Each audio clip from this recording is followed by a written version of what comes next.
Hello दोस्तों, हमारे channel interesting story में आपका स्वागत है।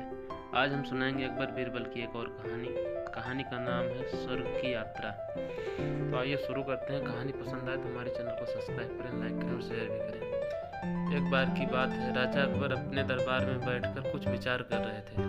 तभी अचानक उन्हें एक ख्याल आया कि उनकी दाढ़ी और बाल काफ़ी बढ़ गए हैं। इस ख्याल के आते ही उन्होंने अपने एक दरबारी को बुलाकर नाई को फौरन हाजिर होने का संदेश भिजवाया। राजा का संदेश मिलते ही नाई महल पहुंच गया। महल पहुंचकर नाई राजा की हजामत बना ही रहा था कि कहीं से एक कौवा वहां आकर बैठ जाता है और काँव काँव करने लगता है। राजा अकबर नाई से पूछते हैं, यह कौवा काँव काँव क्यों कर रहा है? इस पर नाई जवाब देता है, यह आपके पूर्वजों का हाल चाल बताने आया है। नाई के इतना कहते ही राजा अकबर आश्चर्य से पूछते हैं, तो बताओ फिर यह कौवा मेरे पूर्वजों के बारे में आखिर क्या बता रहा है? राजा के इस सवाल पर नाई कहता है, कौवा कह रहा है कि आपके पूर्वज स्वर्ग में मुसीबत में हैं और काफ़ी परेशान हैं। उनका हाल चाल लेने के लिए अपने किसी करीबी को स्वर्ग भेजना चाहिए। नाई की यह बात सुनकर राजा अकबर और भी हैरान हो जाते हैं। राजा अकबर आश्चर्य से नाई से पूछते हैं, आखिर किसी इंसान को जिंदा स्वर्ग कैसे भेजा जा सकता है? राजा के इस सवाल पर नाई जवाब देता है, महाराज, मेरी नज़र में एक पुरोहित है जो इस काम को अंजाम दे सकता है। बस आप इस काम के लिए अपने किसी करीबी को स्वर्ग जाने के लिए राजी कर लीजिए। नाई के इस आश्वासन पर राजा अकबर तैयार हो जाते हैं और दरबार में अपने सभी करीबी दरबारियों को बुलाते हैं। राजा के आदेश पर सभी करीबी दरबार अकबर के सामने हाजिर हो जाते हैं। सभी दरबारी राजा से अचानक बुलाने की वजह पूछते हैं। इस पर राजा उन्हें नाई के साथ हुई सारी बात सुनाते हैं। राजा की बात सुनकर सभी दरबारी एक मत में बीरबल का नाम आगे रखते हैं। दरबारी कहते हैं कि स्वर्ग जाकर पूर्वजों का हाल चाल लेने के लिए बीरबल से उचित व्यक्ति और कोई नहीं हो सकता, क्योंकि बीरबल हम सब में सबसे ज़्यादा बुद्धिमान और चतुर है। इसलिए स्वर्ग में आपके पूर्वजों का हाल चाल लेकर वह उनकी परेशानी का हल आसानी से निकाल सकता है। राजा अकबर दरबारियों की इस सलाह को मानते हुए बीरबल को स्वर्ग भेजने की तैयारी कर लेते हैं। इस बात का पता चलते ही बीरबल शहंशाह अकबर से पुरोहित को बुलाकर स्वर्ग भेजने की प्रक्रिया पूछते हैं। बीरबल की इस बात पर राजमहल में पुरोहित को बुलाया जाता है। पुरोहित के स्वर्ग आते ही उसने स्वर्ग जाने की विधि पूछा। पुरोहित बताते हैं, आपको यहीं पास में मौजूद एक घास के ढेर में भेजा जाएगा। बाद में उस ढेर में आग लगा दी जाएगी। फिर कुछ मंत्रों की शक्ति से आपको स्वर्ग भेज दिया जाएगा।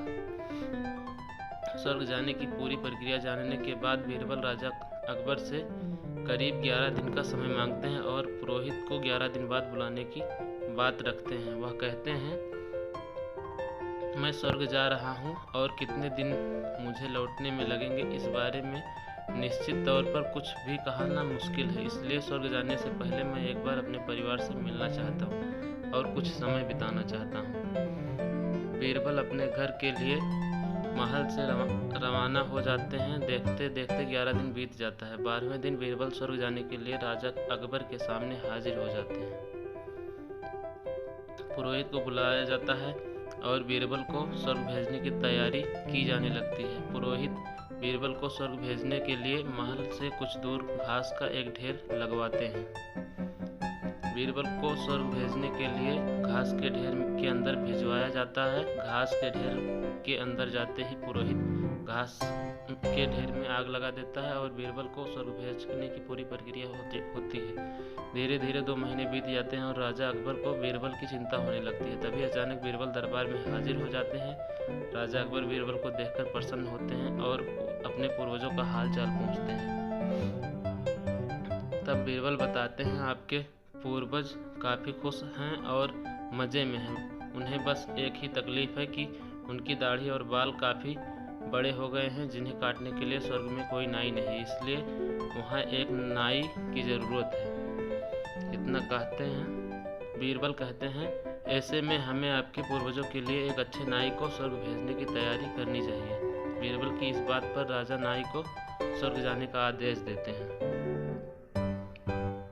राजा के आदेश सुनकर नाई घबरा जाता है और राजा के पैरों में गिरकर माफ़ी मांगने लगता है। नाई राजा से कहता है कि यह सब कुछ उसने वजीर अब्दुल्ला के कहने पर किया था।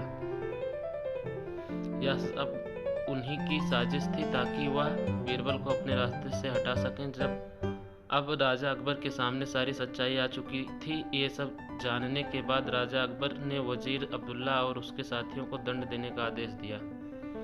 अंत में राजा अकबर बीरबल से पूछते हैं, तुम्हें इस सच्चाई का पता कैसे चला और तुम घास के ढेर में आग लगने के बाद कैसे बच गए? तब बीरबल जवाब देते हैं, आग के ढेर में जाने की बात सुनकर मुझे इस साजिश का अंदाजा हो गया था। इसी वजह से मैंने 11 दिन का समय मांगा था। उन 11 दिनों में मैंने उस घास के ढेर वाले स्थान के नीचे से अपने घर तक एक सुरंग बनवा दी थी।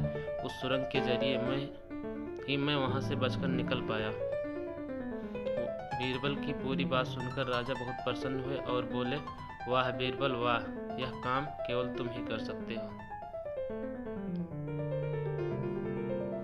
तो कहानी कैसी लगी? बीरबल की स्वर्ग की यात्रा कहानी से सीख मिलती है कि सूझबूझ से बड़ी परेशानी का हल आसानी से निकाला जा सकता है।